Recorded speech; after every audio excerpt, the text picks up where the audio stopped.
किससे भरा हुआ? कौन? फिर यीशु पवित्र आत्मा से भरा हुआ। हाँ, यरदन से लौटा, यानी जहां बपतिस्मा लिया था यरदन से लौटा। और 40 दिन तक आत्मा के सिखाने से, किसके सिखाने से? भरा किससे था और किससे सीख रहा था? कह रहा आत्मा के सिखाने से जंगल में फिरता रहा। जंगल में फिरता रहा। जंगल में कहां फिरता रहा? जंगल एक परीक्षा है। जंगल एक परीक्षा है, ना पानी टाइम से, ना खाना टाइम से, ना कुछ टाइम से। वो एक परीक्षा थी। लेकिन वो संघर्ष कब आया? पवित्र आत्मा से भरने के बाद।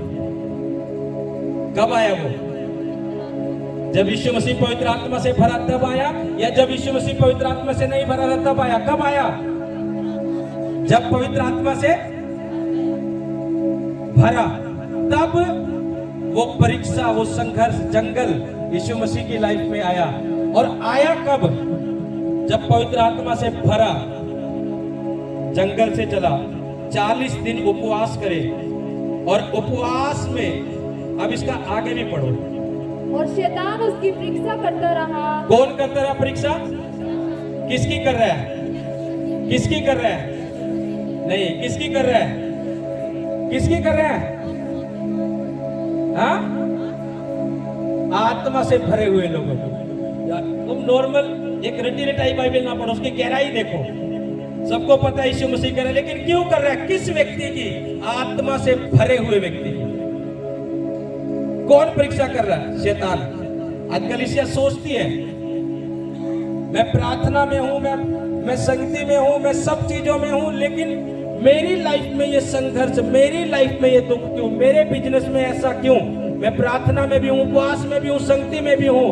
मेरे भाई, मेरी बहनों, एक आत्मा से भरे हुए व्यक्ति की लाइफ में भी संघर्ष बहुत बार आता है। क्योंकि यीशु मसीह की लाइफ में भी तब आया जब वो यीशु मसीह आत्मा से भर गया और शैतान उसकी परीक्षा लेने लगा। और क्या कहा?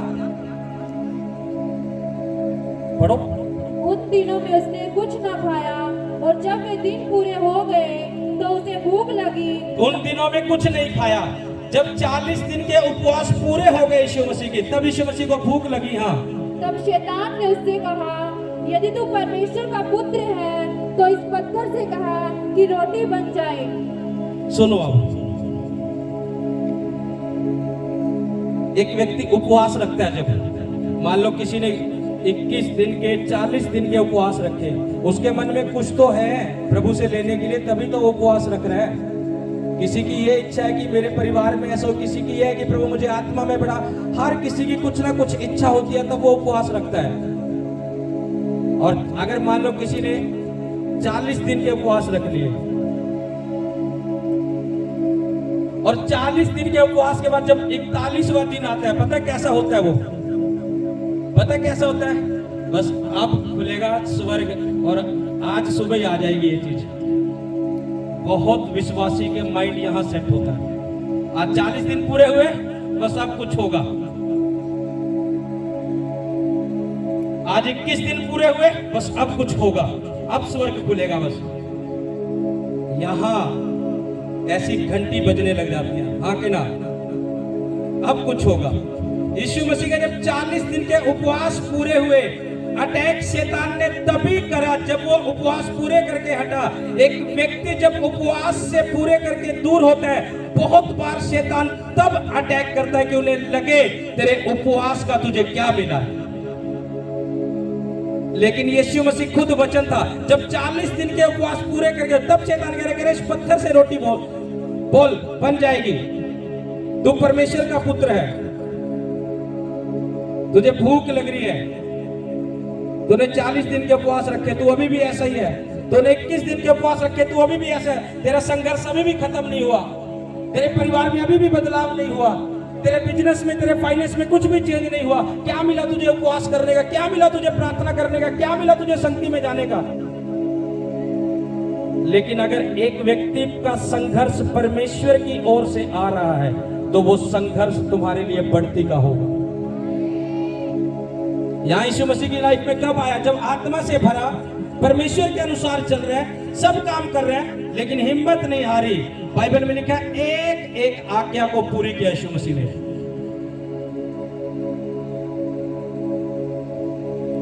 किससे भरा था यीशु मसीह? इस वचन को पूरा करो, एक बार आगे बढ़ो। यीशु ने उत्तर दिया, लिखा है मनुष्य केवल रोटी से जीवित न रहेगा। तब शैतान उसे ले गया और उसको, सुनो इसको यहां से पढ़ो लास्ट में, कि जब यीशु ने शैतान को डांटा, इसका ये वचन पढ़ो सिर्फ। जब वो बोलता है कि तू मुझे झुक कर दंडवत कर, इसके ऊपर है ये वचन। बाइबल में लिखा है जब शैतान सब चीजें कर चुका कि उसे पता लगा कि यीशु मसीह मेरे हाथ में नहीं आने वाला, उसने अपनी औकात में आकर क्या बोला? कह रहा कि तू मुझे दंडवत कर दे। और लिखा है कि यीशु मसीह ने शैतान को क्या किया? क्या किया? प्यार किया। क्या किया? हाँ? लास्ट में देखो क्या लिखा? डांटा। क्या लिखा लास्ट में ऊपर इसके 4 के जिस वचन को हम पढ़ रहे हैं, क्या लिखा है कि डांटा उसे। और क्या हुआ? फिर शैतान वहां से चला गया। लेकिन लोग शैतान को डांटते ही नहीं। अगर तुम्हें लग रहा है कि कुछ संघर्ष चल रहा है, मेरी प्रार्थना में मैं इतना बढ़ रहा हूं, मेरे उपवासों में मैं बढ़ रहा हूं, संगति में मैं बढ़ रहा हूं, फिर भी कोई संघर्ष है, अरे तुम्हें पता होना चाहिए, तुम आत्मा से भरे हुए तुम शैतान को डांटोगे, वो तुम्हें छोड़कर चला जाएगा। यीशु मसीह ने क्या कहा?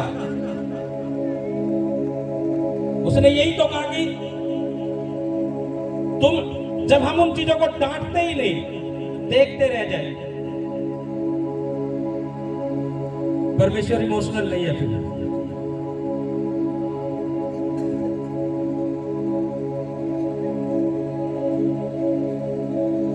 परमेश्वर इमोशनल नहीं है। फिर तुम भी देखते रहो और परमेश्वर भी देख रहे हैं।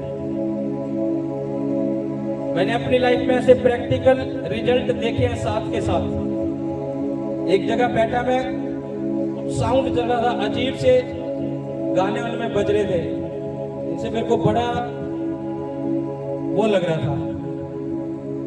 और मैं जिस जगह पर था, मुझे वहां काम भी कम से कम 1 घंटे का था, और वहीं पर वो साउंड लगा हुआ, रात का समय, और मुझे काम भी जरूरी था।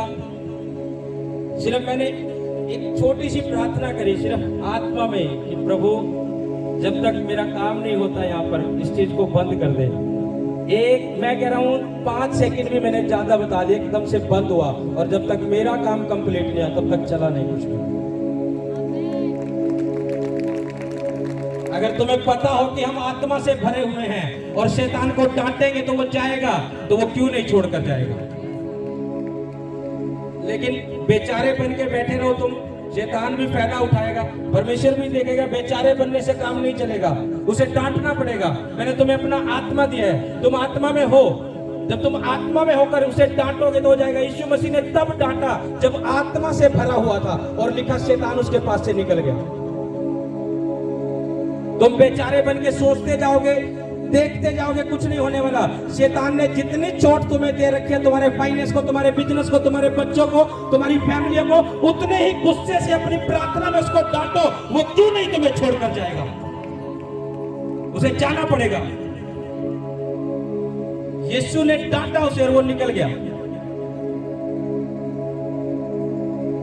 आज कलीसिया को पता नहीं है कि मैं करना क्या है मुझे।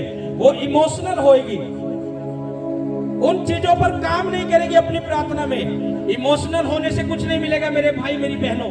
तुम्हें अपने अधिकारों का पता होना चाहिए। तुम्हें डांटना पड़ेगा उन दुष्ट आत्माओं को, तुम्हें मारना पड़ेगा उन दुष्ट आत्माओं को अपनी प्रार्थनाओं के द्वारा, जैसे यीशु ने डांटा और लिखा वो शैतान निकल कर चला गया। तुम्हारे परिवार में, तुम्हारी फैमिली में कौन सा आत्मा काम कर रहा है, उस चीज को तुम डांटो, वो तुम्हें छोड़कर जाएगा यीशु मसीह के नाम से।